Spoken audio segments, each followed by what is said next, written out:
श्री राजू बिस्ट।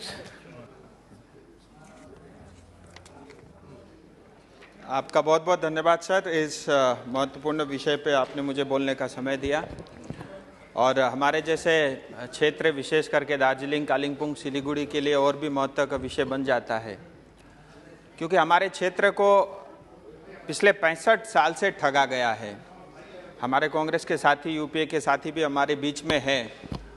पता नहीं कारण क्या रहे होंगे, लेकिन यूपीए के समय में पॉलिसी कुछ ऐसी थी कि जो भी बॉर्डर रीजन है उसकी जो है डेवलपमेंट नहीं करनी, वही अपने आप एक राष्ट्रीय पॉलिसी उन्होंने बना रखी थी। पता नहीं उनके सलाहकार कौन थे। तो मैं आपसे ये भी निवेदन करता हूँ सर कि इस दार्जिलिंग क्षेत्र जो 4 इंटरनेशनल बॉर्डर से लगा हुआ क्षेत्र है, चाइना, भूटान, बांग्लादेश और नेपाल से लगता हुआ ये एरिया है, थोड़ा समय आप हमको ज़रूर अधिक दें।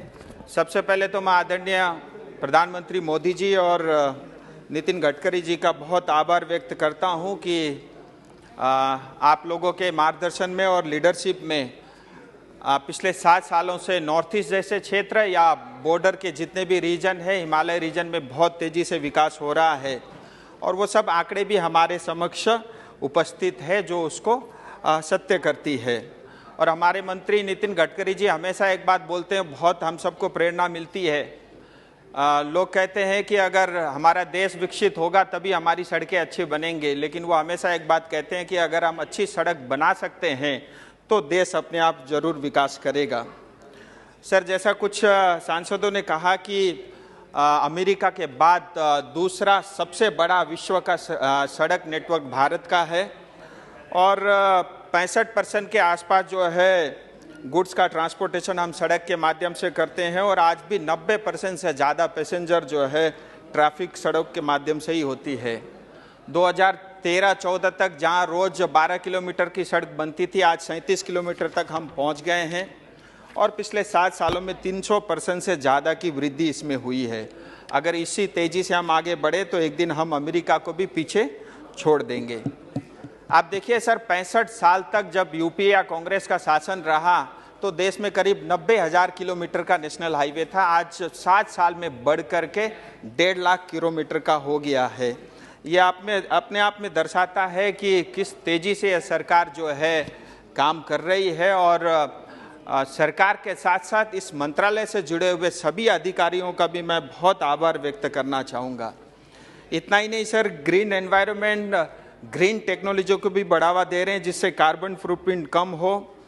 ग्रीन एक्सप्रेस हाईवे बन रहे हैं, गति शक्ति के बारे में बताया गया, सीमलेस ट्रांसपोर्ट को बढ़ावा देना और साथ ही ये मुझे लगता है एक बहुत बड़ा क्रांतिकारी जो है ये एक उपयोग होगा। मैं बात करना चाहूँगा कुछ दार्जिलिंग और कुछ बंगाल के विषय में। सर, जैसा मैंने आपको बताया कि बॉर्डर के रीजन आज बहुत तेज़ी से विकास हो रहे हैं, नॉर्थ ईस्ट में भी बहुत तेज़ी से विकास हो रहा है। इसके कारण नॉर्थ ईस्ट में पीस भी हो रहा है, डेवलपमेंट भी हो रहा है और आने वाले समय में पूरे देश के लिए ग्रोथ इंजन का काम जो है नॉर्थ बंगाल या नॉर्थ ईस्ट का क्षेत्र अवश्य करने वाला है। सर, कुछ योजनाएं जो मेरे क्षेत्र में चल रहे हैं, मैं उसके बारे में कुछ आपके माध्यम से मंत्री जी से निवेदन करना चाहूँगा कि इन सब कामों में बहुत तेज़ी लाने की आवश्यकता है। और इस विषय को रखने से पहले एक विषय मैं और आपके माध्यम से करना चाहूँगा कि करीब 1.5 लाख करोड़ के आसपास की योजनाओं के ऊपर में पश्चिम बंगाल में आज काम चल रहा है। और हमने ये देखा सर, इसको महसूस भी किया कि पश्चिम बंगाल में जब तक 10% से ज़्यादा कमीशन अगर कॉन्ट्रैक्टर नहीं देता तो कोई भी काम होता नहीं है। मुझे लगता है 1.5 लाख करोड़ में अगर मंत्रालय ठीक से जो है देख रेख करे तो 15,000 करोड़ से ज़्यादा हिंदुस्तान का पैसा हम बचा सकते हैं। सर, हमारे क्षेत्र में 717A जो कालिम्पोंग से होते हुए सिक्किम गैंगटोक तक जाता है, करीब 2400 करोड़ की योजना पे काम चल रही है और ये काम ठीक ठाक तरीके से चल रहा है, लेकिन मेरा ऐसा मानना है कि इसमें और तेज़ी लाया जा सकता है। दूसरा सर, एशियन हाईवे घोषपुर से लेकर के बागडोगरा 4 लेन की सड़क बन रही है, 2022 तक कंप्लीट होनी है। समय बहुत थोड़ा है, इसको थोड़ा और फास्ट करना पड़ेगा। NH34 रायगंज से दालखोला 4 लेन करीब 1000 करोड़ की ये योजना है। इसी तरह सर, सिलीगुड़ी के अंदर में सिलीगुड़ी शहर हिमालय के गोद में बसा हुआ मुझे लगता है भारत का सबसे सुंदर शहर है, लेकिन आज वो पूरा शहर बैठ चुका है ट्रैफिक की समस्या की वजह से और छोटी छोटी सड़कों की वजह से। और हम पश्चिम बंगाल से हम उसकी अपेक्षा भी नहीं रख सकते, क्योंकि ऑलरेडी जो है लक्ष्मी हमसे रूठी हुई है और ममता दीदी के कारण जो है आज 6 लाख करोड़ के कर्ज के ऊपर में पश्चिम बंगाल बैठा हुआ है।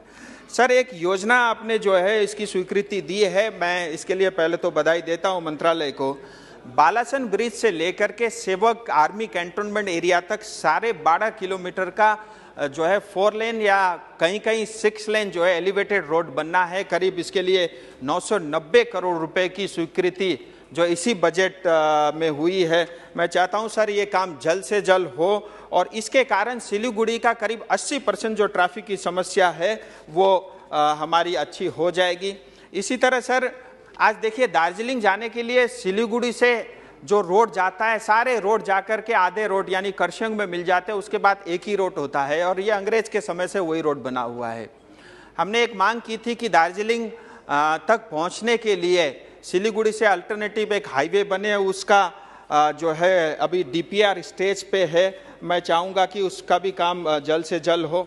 सर इसी तरह से जो है NH10 जो कालिम्पोंग और सिक्किम को जोड़ता है और ये रोड आप इसी रोड को उपयोग करते हुए चाइना बॉर्डर तक भी आप जाते हैं, लेकिन NH10 की इतनी खस्ता अवस्था है आज, क्योंकि एक तरफ जो है तिस्ता नदी बहती है और नदी के कारण सड़क जो है विलुप्त होती जा रही है और मंत्रालय ने करीब 1175 करोड़ रुपए के खर्च से जो है 52 किलोमीटर की एक सड़क बनाने की योजना भी रखी है। मैं चाहूँगा इस पे भी बहुत तेजी लाने की आवश्यकता है।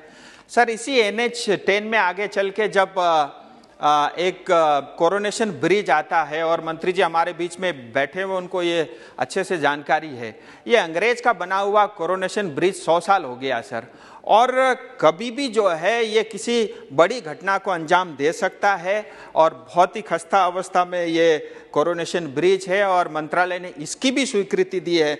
मैं चाहूँगा कि ये करीब 1100 करोड़ के बजट से जो बनने वाला पुल है करीब 6.5 किलोमीटर का, ये भी जल्द से जल्द हो। सर एक और घोषणा इस बार नितिन गडकरी जी ने की है, गोरखपुर से लेकर के सिलीगुड़ी तक करीब 30,000 करोड़ रुपए के खर्च से एक जो है ग्रीनफील्ड जो है योजना उन्होंने स्वीकृति दी है। मैं चाहूँगा सर ये भी जितना जल्दी काम हो सके, जिससे भारत के दूसरे क्षेत्रों के साथ हमारी कनेक्टिविटी बहुत हो जाएगी। हमको ये भी ध्यान रखना पड़ेगा, ये चिकन नेक एरिया है, लेकिन सर डेवलपमेंट नहीं होने के कारण वो चिकन नेक आज बोटल नेक बन गया है और उस बोटल नेक के कारण जब तक आप सिलीगुड़ी या दार्जिलिंग का विकास नहीं कर सकते तब तक आप नॉर्थ ईस्ट में विकास करने की कल्पना मुझे लगता है वो अधूरी रहेगी।